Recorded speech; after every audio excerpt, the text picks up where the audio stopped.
काय सांगाल या ठिकाणी आदर्श ज्येष्ठ नागरिक संस्थेचा आजचा हा 5वा वर्धापन दिवस साजरा होत आहे. कशा प्रकारच्या भावना व्यक्त कराल? आज आदर्श ज्येष्ठ नागरिक यांचा 5वा वर्धापन दिन सोहळा या सेक्टर 20 कळंबोली रोडपालीमध्ये साजरा होत असताना खूप एकदम आनंदाचा वातावरण आहे। खलगीच्या तालामध्ये आमचे सर्व ज्येष्ठ नागरिक डान्स करत आहेत आणि आनंद साजरा करत आहेत। या 5व्या वर्धापन दिनानिमित्त मी एवढं सांगू शकतो की दर महिन्याच्या अखेरीस आम्ही आमच्या ज्येष्ठ नागरिकांचे वाढदिवस साजरा करत असतो। त्यामध्ये आम्ही वेळात वेळ काढून प्रत्येक ज्येष्ठ नागरिक हा मग त्या महिन्यामध्ये 15, 20, 25, 30, 50 असे वाढदिवस नेहमी दर महिन्याला साजरे केले जातात। म्हणजे आदर्श जर घ्यायचा असेल तर आदर्श ज्येष्ठ नागरिकांच्या माध्यमातून आपण घेतलं जाईल, कारण इथे कोणताही जात धर्म पंथ मानला जात नाही।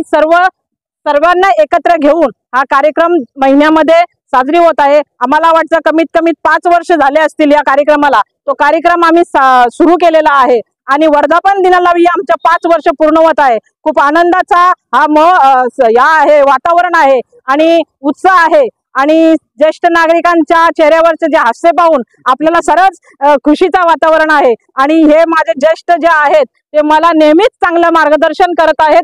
त्यांनी जे उन्हाळे पावसाळे माझ्यापेक्षा जास्त पाहिलेलं आहे, त्या माध्यमातून माझ्या ज्येष्ठ नागरिकांचा मला जो माझ्या वडिलांप्रमाणे त्यांचा मार्गदर्शन होत आहे। मी त्यांना या 5व्या वर्धापन दिनानिमित्त माझ्या पक्षाच्या वतीने आणि तसेच माझ्या फॅमिलीच्या वतीने आणि संपूर्ण कळंबोलीकरांच्या वतीने त्यांना शुभेच्छा देते। धन्यवाद। जय हिंद, जय भीम, जय महाराष्ट्र। नाही देत, परंतु आमच्या प्रत्येकाच्या सुख दुःखात नेहमीच सामील होतात।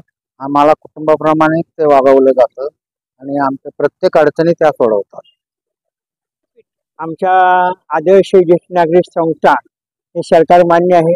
2019 मध्ये तिचं रजिस्ट्रेशन झालेलं आहे आणि आज आम्ही संस्थेचा 5वा वर्धापन दिन संपन्न करत आहोत। आणि या 5 वर्षाच्या वाटचालीमध्ये ताईंचा फार मोठा सहयोग आहे, सहकार्य आहे आणि सद्भावना आहे। ताई नेहमीच आमच्या पाठीशी सहकार्याचे ढाल घेऊन उभे आहेत आणि त्या प्रत्येक महिन्याला कोणत्याही ज्येष्ठांचा जो वाढदिवस असतो ते आपल्या वडिलांचा वाढदिवस समजून साजरा करत असतात। आम्हाला त्यांनी वडिलांचे स्थान दिलेले आहे, त्याबद्दल आम्ही त्यांचे अनेक आभारी आहोत आणि आमच्या संस्थेसाठी त्यांनी असं पुढे भरभरून आम्हाला सहकार्य करावं आणि आम्हाला यशस्वी होण्यासाठी योग्य ते मार्गदर्शन करावे अशी मी अपेक्षा करतो। जय हिंद, जय भारत, जय महाराष्ट्र।